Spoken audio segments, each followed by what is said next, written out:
नमस्कार सभी को, मैं नील बेनीवाल अवर्स एजुकेशन के इस प्लेटफॉर्म पे आपका स्वागत करता हूं। तो आज जो है हम कंटिन्यू करें हमारे एचएसएससी एग्ज़ाम के लिए जो स्पेशल हमारे मॉक टेस्ट चल रहे हैं उसकी सीरीज़ को। और आज की जो हमारी क्लास रहेगी वो कौन सी 5th क्लास रहेगी। अब तक जो है 4 क्लासेज हो चुकी है, जिन बच्चों ने नहीं देखी वो जाकर देख सकते हैं।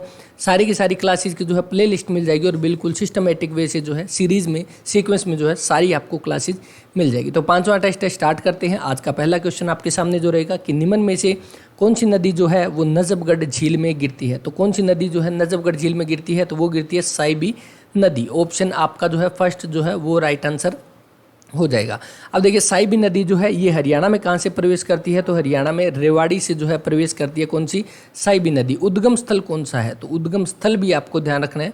तो आपका साइबी नदी का उद्गम स्थल कौन सा है, तो जीतगढ़ से के पास जो है बहरोड की पहाड़ी है। कौन सी? बहरोड की पहाड़ी है जो कहाँ पे? जीतगढ़ के पास है, राजस्थान में। तो वहाँ से जो है इसका उद्गम स्थल होता है।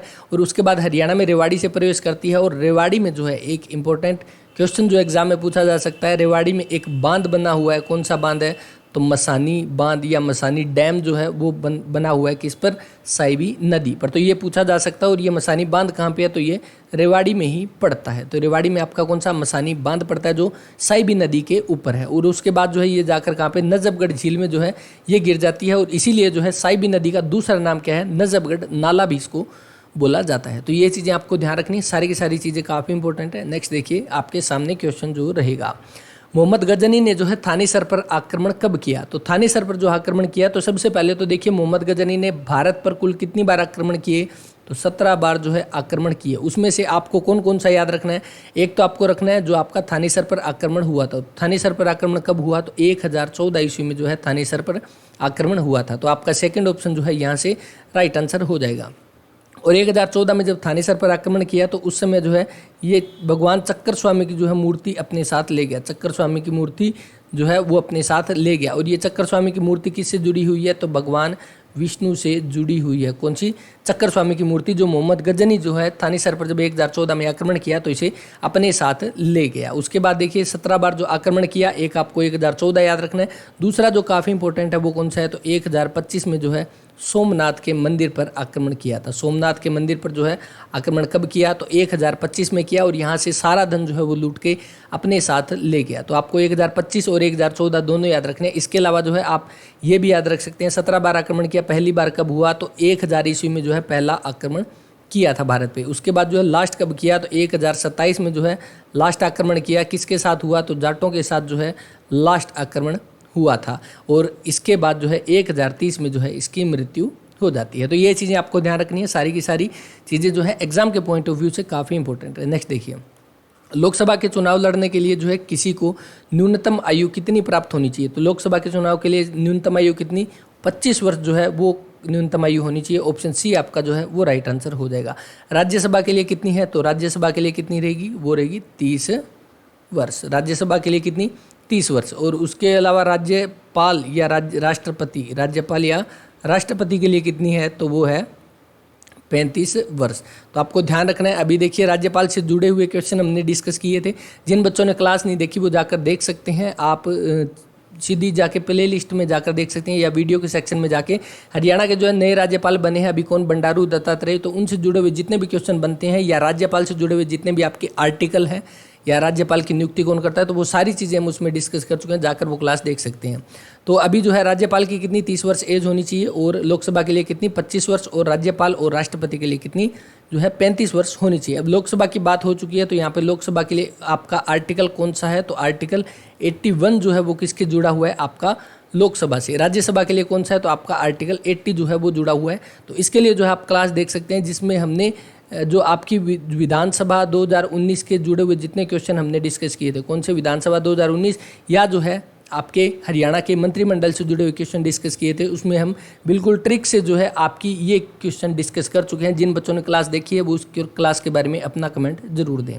तो यहाँ से आपकी कितनी चीज़ें क्लियर हो चुकी है कि आपकी लोकसभा के लिए कितनी एज होनी चाहिए, 25, आर्टिकल कौन सा है 81, और अभी वर्तमान में आपकी भारत में कितनी सीटें हैं, वर्तमान में लोकसभा की कितनी सीटें रहेगी, तो मैक्सिमम 552 है। और अभी 545 जो है वो उस पर इलेक्शन होते हैं। तो आपका याद रखना है मैक्सिमम सीटें कितनी है, तो 552 है। लेकिन एक चीज़ अगर एग्जाम में फिर भी अपडेट हो जाए कि आपका 104वां संविधान संशोधन हुआ था 104वां संविधान संशोधन जो हुआ था उसके तहत क्या है, आपका एंग्लो इंडियन जो है उनकी सीटों को हटा दिया गया। एंग्लो इंडियन की सीटों को जो है वो हटा दिया गया। तो उसके बाद क्या है, आपकी 552 में से जो 2 है वो एंग्लो इंडियन चुने जाते थे। तो अभी ये 2 जो है वो कम हो गया, अभी कितनी 550 जो है वो सीटें बच गई है। लेकिन एग्जाम में क्या पता 550 ना आए, 552 आए, तो आपको ध्यान रखना है। लेकिन एंग्लो इंडियन के लिए जो है आपका जो संविधान संशोधन कौन सा हुआ है, तो 104वां संविधान संशोधन जो हुआ है उसके तहत एंग्लो इंडियन की सीटें जो है वो हटा दी गई है। इतनी चीज़ें ध्यान रखनी है। नेक्स्ट देखिए, डैश को जो है भारत में मिनी क्यूबा कहा जाता है। तो किसे कहा जाता है भारत में मिनी क्यूबा? तो आपको राइट आंसर इसका पता है, किसको? भिवानी को कहा जाता है। ऑप्शन फर्स्ट आपका जो है वो राइट आंसर हो जाएगा, भिवानी को। क्योंकि यहाँ से क्या है,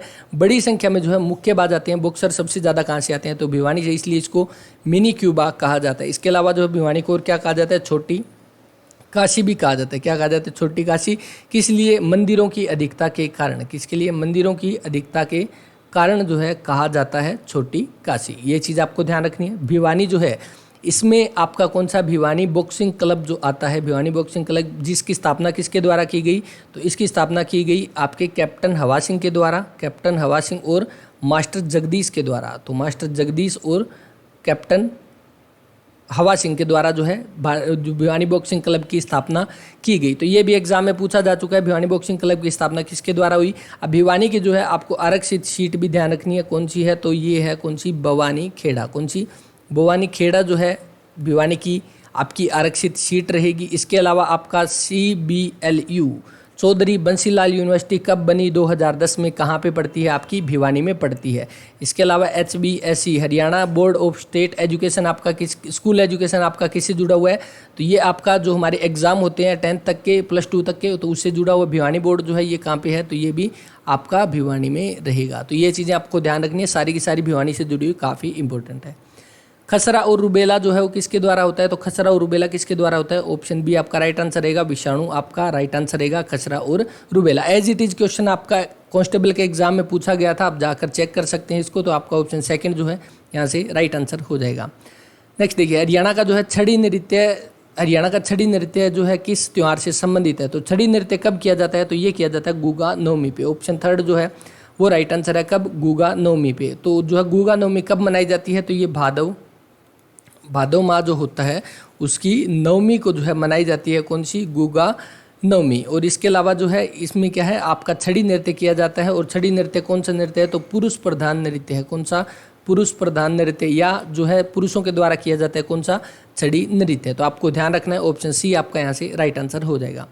IPC के तहत जो है आप जालसाजी को परिभाषित किया गया है। तो IPC इंडियन पेनल कोड जो है इसके द्वारा जो है जालसाजी को किस में परिभाषित किया गया है, यानी जालसाजी की जो है डेफिनेशन किस में दी गई है, तो वो दी गई है यहाँ पे ऑप्शन नंबर बी आप करेगा, जो आपकी धारा 463 जो रहेगी, धारा 463 में जालसाजी के बारे में बताया गया है कि जालसाजी क्या है और किसकी जो आपकी काम को, किस किस चीज़ को जो जालसाजी में हम काउंट कर सकते हैं। तो ये बताया गया है आपके धारा 463 में।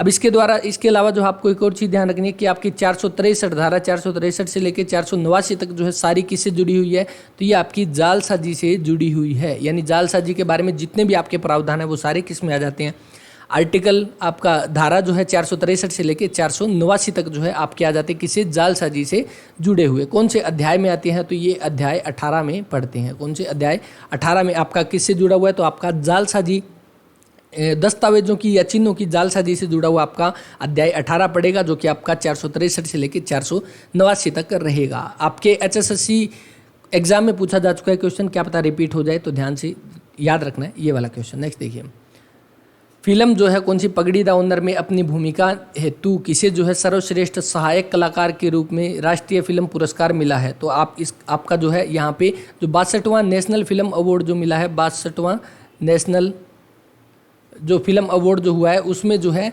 पगड़ी-द ऑनर में जो सर्वश्रेष्ठ सहायक, सर्वश्रेष्ठ स्पोर्टिंग एक्ट्रेस का जो अवार्ड मिला है वो किसे मिला है, बलजिंदर कौर को मिला है। ऑप्शन सेकंड आपका जो है वो राइट आंसर हो जाएगा। पगड़ी-द ऑनर जो फिल्म है ये कब बनी थी, 2014 में बनी थी। और इसके जो है राइटर कौन थे या डायरेक्टर कौन थे, तो वो थे कौन, राजीव भाटिया जो है वो इसके राइटर और डायरेक्टर थी। तो आपको ध्यान रखना है, पगड़ी-द ऑनर 2014 में बनी थी। 62वें फिल्म जो आपके नेशनल अवार्ड के द्वारा जो है सर्वश्रेष्ठ यानी जो मोस्ट स्पोर्टिंग एक्ट्रेस का जो अवार्ड दिया गया है वो बलजिंदर कौर को दिया गया है। बी ऑप्शन इसका राइट आंसर रहेगा।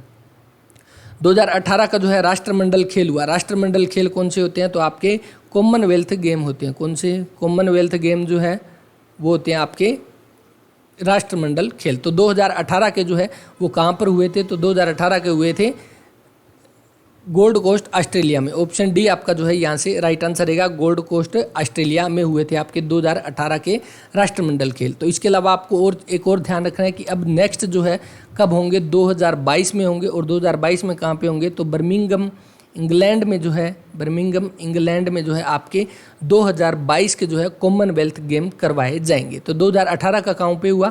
ऑस्ट्रेलिया के गोल्ड कोस्ट में हुआ। और इसमें जीता कौन? तो इसमें ऑस्ट्रेलिया ही जो है पहले नंबर पे आया था। दूसरे पे कौन आया? इंग्लैंड आया। और तीसरे पे इंडिया आया। तीसरे पे कौन?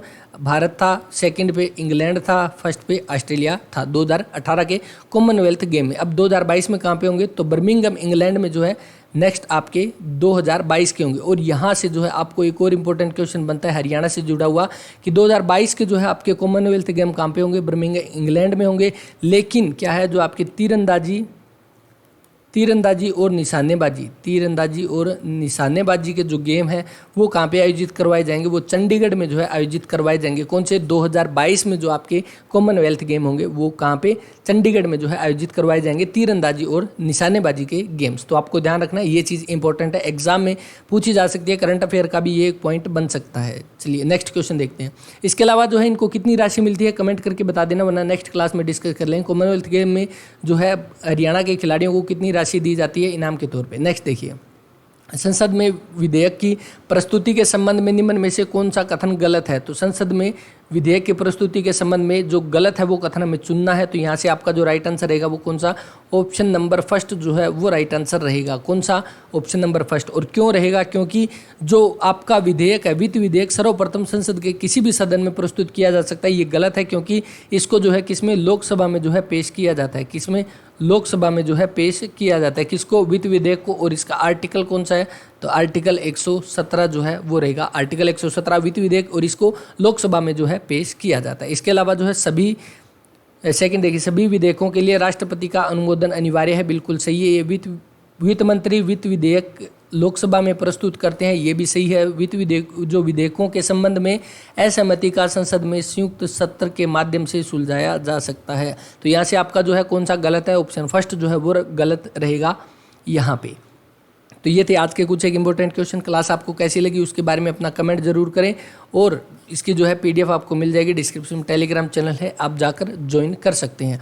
इसके अलावा जो है आपके आने वाले एग्जाम्स के लिए काफ़ी इंपॉर्टेंट क्लासेज हो चुकी है, जिसमें हम जो अभी वर्तमान में आपके नगर निगम, नगर पालिका कितनी है, नगर निगम, नगर पालिका, नगर परिषद, आपके जिला, तहसील जितने भी है वो सारे हम डिस्कस कर चुके हैं। उसकी क्लास आप देख सकते हैं, जाकर वीडियो के सेक्शन में आपको मिल जाएगी। और जितनी भी आपकी क्लासेज हो रही है वो सारी आपके एग्जाम के पॉइंट ऑफ व्यू से काफ़ी इंपॉर्टेंट है। इसके अलावा जो है कंप्यूटर की एक सीरीज़ शुरू की है, जिसमें हम हर रोज़ जो है 20 क्वेश्चन जो है वो डिस्कस करेंगे। तो वो क्लासेज भी काफ़ी इंपॉर्टेंट है, क्योंकि आपके HSSC के एग्जाम में अभी जो नया सिलेबस दिखाया गया था कि आपके 10 मार्क्स जो है वो कंप्यूटर से जुड़े हुए होंगे, और कंप्यूटर के कौन से बेसिक क्वेश्चन जो है वो पूछे जाएंगे। तो बिल्कुल बेसिक से क्वेश्चन हम डिस्कस कर रहे हैं।